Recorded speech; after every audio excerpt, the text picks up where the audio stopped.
షిరిడిలో ఆ ఊరి అంచున ఉన్న ఒక పాత మసీదు. ఎవరూ పట్టించుకోని ఆ కూలిన గుడిసెకు ఒక వెలుగు వచ్చింది. ఒక రోజు ఓ తపస్వి వచ్చినాడు, చేతిలో జోళిగుండి, కనురెప్పల మధ్య ఆనందం, కళ్లలో కనికరం. ఆయనే శ్రీ సాయిబాబా. బాబా అక్కడే నివసించటం ప్రారంభించారు. ఆ మసీదు పేరు ద్వారకామాయి అని పిలవబడింది. ఎందుకంటే బాబా అక్కడ ఉండడం వల్ల అది కేవలం మసీదు కాదు, అది ద్వారకామై అయ్యింది. అంటే అన్ని మతాల వారికి ధర్మద్వారం. ఆయన అక్కడ ఓ దూని వెలిగించారు.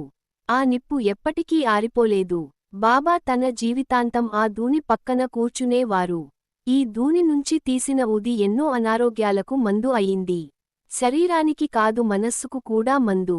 ఒకసారి ఓ భక్తుడికి పిల్లలే పుట్టడం లేదని ఏడుస్తూ వచ్చాడు. బాబా ఉది ఇచ్చారు. ఓ సంవత్సరం తర్వాత వింత జరిగిందట, ఇద్దరు పిల్లలు పుట్టారు. బాబా ప్రతిరోజు భిక్షల కోసం బయటకు వెళ్లేవారు. గృహస్థుల దగ్గర భిక్ష అడిగి తీసుకొని వచ్చేవారు. కాని తాను తినే ముందు ఎప్పుడూ పక్షులకైనా, కుక్కలకైనా, పేదలకైనా ఆహారాన్ని పంచేవారు. ఈ తత్వం నేర్పింది ఆత్మనివేదన. మనకు ఉన్నది మనం కాకుండా పంచుకోవడమే జీవితం. బాబా దేవుడు ఏ రూపంలో ఉన్నా ఆయనే అన్నట్టు బోధించారు. ఒకవేళ హిందూ భక్తుడు వస్తే రామా అంటారు, ముస్లిం వస్తే అల్లా మాలిక్ అంటారు. ఆయన శిష్యులు కూడా వివిధ మతాలవారు శ్యామ, మహాలసాపతి, అబ్దుల్ అందరినీ సమానంగా చూసేవారు. శ్రద్ధ అంటే విశ్వాసం, సబూరి అంటే ఓర్పు.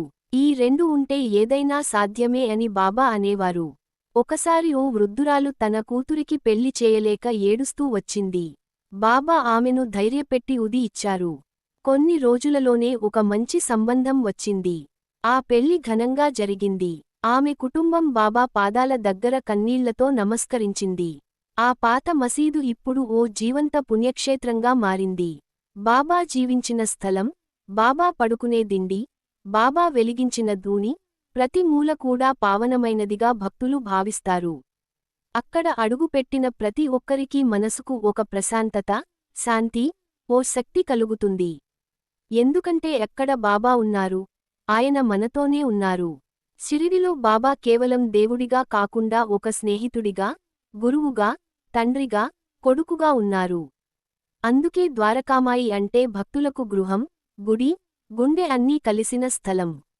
ఒకవేళ మీరు జీవితంలో ఏదైనా సమస్యలో ఉన్నా ఒక్కసారి బాబా పాదాలకు హారతి వేసి ఈ మాటలు గుర్తుపెట్టుకోండి.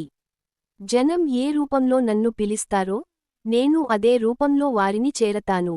సాయిబాబా.